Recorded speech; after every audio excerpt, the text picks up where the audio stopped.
This is Crappy to Happy, and I am your host, Cass Dunn. I'm a clinical and coaching psychologist, a mindfulness meditation teacher, and of course, author of the Crappy to Happy books. In this show, I bring you conversations with interesting, inspiring, intelligent people who are experts in their field and who have something of value to share that will help you feel less crappy and more happy.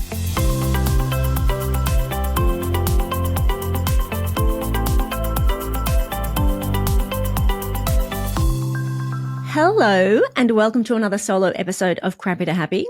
I've been toying with the idea of calling these solo episodes something different because solo episode just doesn't really have a catchy ring to it, does it?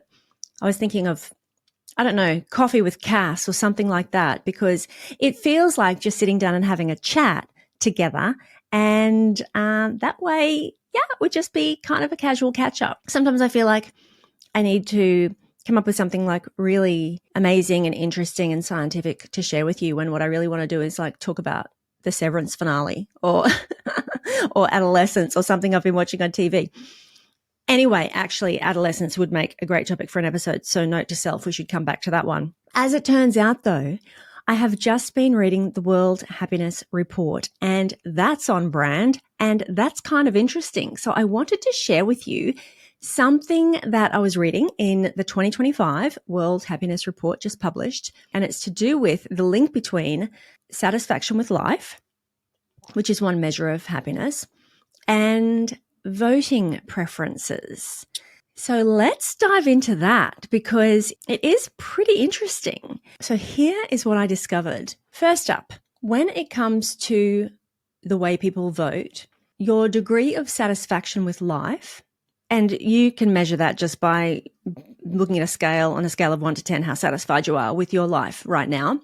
It's something that we do use in positive psychology, actually, satisfaction with life scale. People who are less satisfied with life are more likely to be kind of anti-party politics. They're kind of dissatisfied with the system, basically.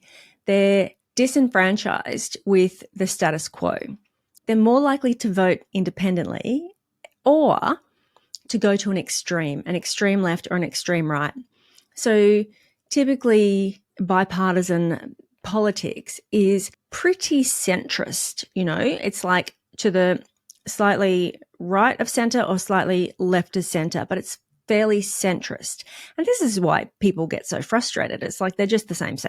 So people who are dissatisfied with life tend to blame the institutions for their level of dissatisfaction, and therefore they start to look for alternatives to the main political parties. It's also been found that people with lower, like basically unhappy people who are less happy with their life, they tend to be quite drawn to authoritarian ideals. Basically, they're looking for someone to be strong and to take control and to fix things. But when people start going to the extremes, what is the factor that swings them towards the right or swings them towards the left? And interestingly, that factor is the level of social trust that they have. So people who are typically trusting have a high degree of social trust. This means interpersonal trust. Trust your neighbors, trust your fellow human beings, that they're generally good people. Those people, if they're unhappy with life, but they have a high level of social trust, they will go to far left kind of ideologies. People who have low levels of satisfaction with life, but they have low levels of trust in their fellow human being, they're the ones swinging to the far right. So when we talk about low levels of trust, the platforms or the issues that tend to get focused on are things like immigration. People are coming to steal our jobs. It's the immigrants coming and causing all the problems. Low levels of trust, and sexuality and gender. So I find that fascinating, given that the two things that Donald Trump really campaigned hard on, and to this day, if you come across a MAGA voter in any sort of online thread, the first thing they will say to you is, oh, what? So you're okay with men playing women's sports? It's like there's seriously like 6 trans women who might potentially be looking at playing sport at some competitive level, but that's your issue. Like to me, that is insane that is the thing that they are holding on so tightly to. But whether gay people should be entitled to be married, whether gay people should be entitled to adopt children, people with high levels of social trust are like, oh yeah, of course they should. Low levels of social trust? No. Very much no to those things. High levels of social trust, immigration is great, diversity, contributing to the economy, bringing all of this cultural opportunity and experience into our culture, great. Low levels of trust, no, keep that away from here. So if we go back to the 2016 election, the people who had high levels of satisfaction with life, doing well financially, on the whole, happy with their lot in life, and also had high levels of trust, they were the ones who were satisfied with the status quo. So they were the Hillary Clinton supporters, right? Party politics with left ideals. The people who had the high levels of trust but weren't happy with the status quo, they were the Bernie Sanders voters. So they were going to the extreme, like this left socialist, really redistributing wealth, taxing the wealthy to take care of the poor, looking for an alternative to the bipartisan model, but their level of trust in people shifted them to the left, to Bernie. They've got another option available to them, and that is to not vote at all, to abstain from voting. Now, obviously in Australia and even in the UK, we have compulsory voting. So I know that people can still just do a donkey vote and opt out of the whole thing. But where you can actually measure that in the US is that the people with the highest degree of dissatisfaction and the lowest level of trust, they just abstain completely. They just don't vote at all. In Europe, what they see is those are the people that the very low satisfaction and the very low trust. They're the people who will go for the far right. And this idea, these abstainers, these people who just opt out completely, like there's a kind of a profile of those people that they tend to be the most socially disconnected.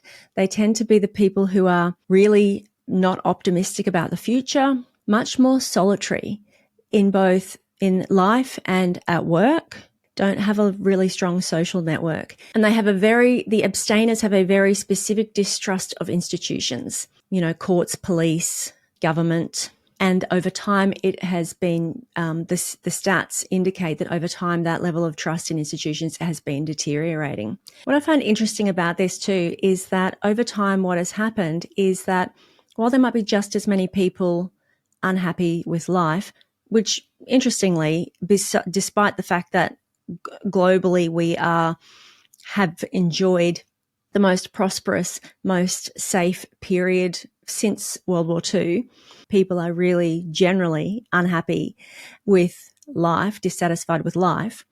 But while the levels of dissatisfaction may remain consistent, the level of trust, social trust, has declined. People are more mistrusting of their neighbours, their friends, their other people in their community, even their own family members. And there's this kind of shift towards the appeal of far-right ideologies. And that's what we're seeing. That's what we're seeing all around the world. What's causing that? Like, what's causing this erosion of trust in our fellow human beings?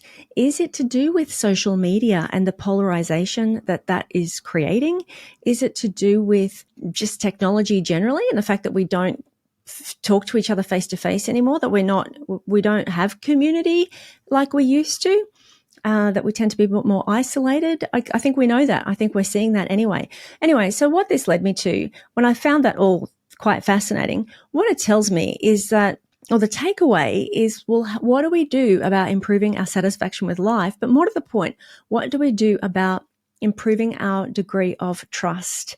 Social connection is the single biggest predictor. The quality of our social connections is the single biggest predictor of our longevity, of our health, even while controlling for lifestyle choices, genetics, income, like literally everything.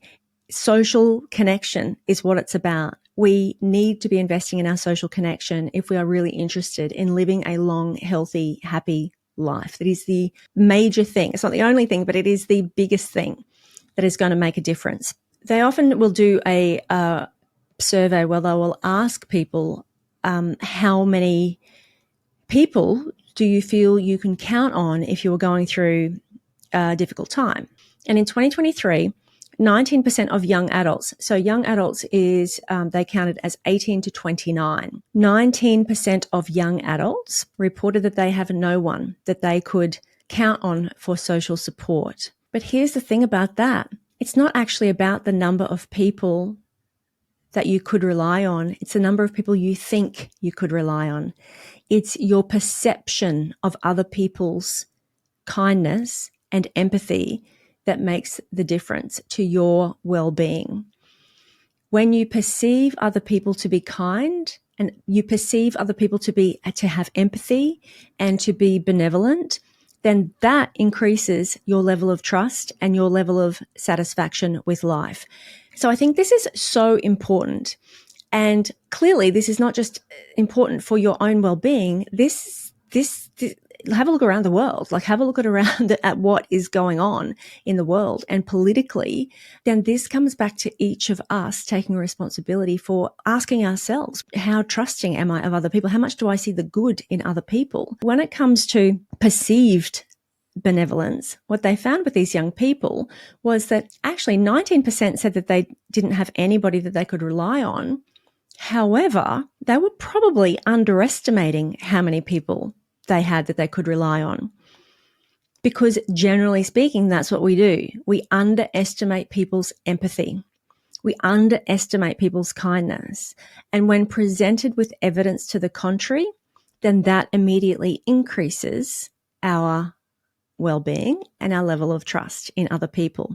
When you don't perceive other people to be kind, or you assume other people won't care, or you assume other people wouldn't be there for you if you needed them to be, then that contributes to your feeling of loneliness and social disconnection and your lack of trust in other people. They did a study and they found that there's a really clear gap. So when they ask everybody, how much empathy do you think your peers have? I think this was like at a university or something. Oh, actually, it was at Stanford. When they asked them to measure, like to give their opinion about how likely their peers would be to have empathy if they were having a hard time, the response was something like, 86%. 86% would be empathetic, would be kind. Then when they asked all of the peer group, how empathetic would you be? How much empathy would you have if one of your peers was suffering or struggling? The actual percentage of people who would have empathy was more like 98%, like it was really high. So there's this gap. It was a gap of about 12%, right? The perception gap, how much you think that there would be empathy or there would be kindness or somebody willing to help you out versus the actual amount of people who would be willing to help you out. And when you perceive that there's not empathy, then that means that you're less likely to reach out and connect with people. You're less likely to put yourself into social situations. You're less likely to reach out when you are struggling. You're less likely to take risks socially to try to make connections. Like it becomes this self-reinforcing process because you opt out and then you have no people in your life, like and around we go. So then what they did was they started putting signs up around the university saying, do you know that your peers are really friendly and they have empathy and they want you to join in? And why don't you reach out to somebody for a coffee today? Or why don't you make a connection with somebody today? And it actually increased people's willingness and increased the rate at which those students would like actually put themselves out there and connect socially, go to an event. They also did this thing where they just put nudges on their phone. Like they sent them a notification saying, oh, hey, why don't you pay somebody a compliment today? Why don't you invite somebody for a coffee today? And that also increased their willingness to reach out and connect with somebody. And then when they do that, so again, positive cycle, right? You reach out and connect with somebody, you have a positive experience, builds your sense of community and connection and your level of trust in people. We've got to be building trust back into society. We've got to be connecting and recognizing that people aren't all out to get us. Like, that people are generally good. And I feel like the more we're going down this really extreme path, this really polarized path that the world seems to be on, then the more that we're just increasing that divide and lowering those levels of trust in our fellow human beings. So while we are talking about empathy and kindness and being there for other people, obviously in your own social circle, we can all individually take more responsibility for reaching out, for doing kind things, for making social connections with others, but we can also at a community level be engaging in pro-social behavior. So pro-social behavior is things like volunteering, donating, helping out. And pro-social behavior is proven to benefit both the person on the receiving end of that and the person doing the kind act, the volunteering or the helping. So if it's possible, maybe engaging in some pro-social behavior, that's also going to increase your level of connection to your community, increase your satisfaction with life, increase your well-being, but have this ripple effect of flowing on and increasing other people's well-being and maybe increasing other people's level of trust and their interpersonal trust, their social trust. So I don't know about you, but I thought that was pretty interesting. And having just come out of my 30 Days to a Happier You, which is the 30-day series that I created for the Beyond Happy podcast subscribers, the people who've upgraded to the paid version of Crappy to Happy, you are most welcome. I would love to see you there. But within that 30 days, we talked about, some of it was about kindness and giving and social connection. And so many of these themes, we don't pay enough attention to them. And I think we consider them, when we do consider them, we probably consider them from our own very individual, selfish reasons, but not necessarily the wider impact of that. Like, I personally find that fascinating, how that your level of satisfaction with life, your happiness, and your level of trust in other people, maybe that seems really obvious to some people, but the fact that there's research now that points to how that directly influences your voting preferences.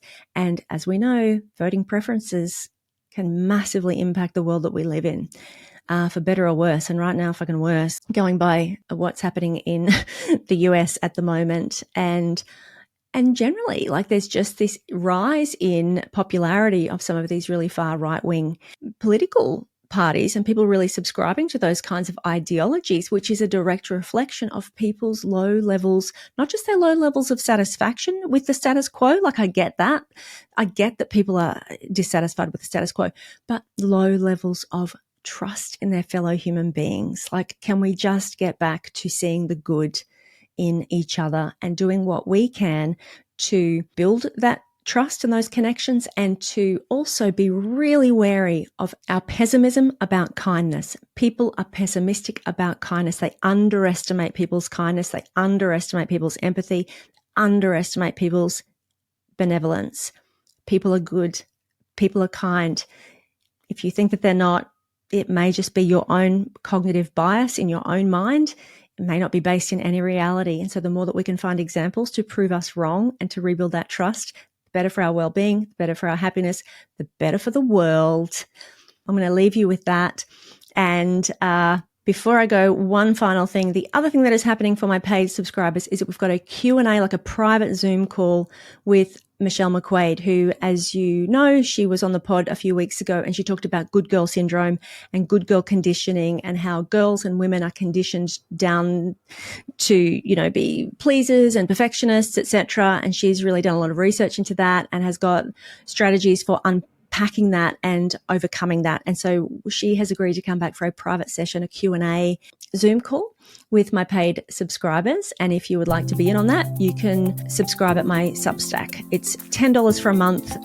Even if you just subscribe for a month and it costs you $10 just to come to that session, it would probably be worthwhile. It would also give you access to that 30-day happiness series and whatever else is happening in the meantime for paid subscribers. So just wanted to let you know about that in case it's of interest.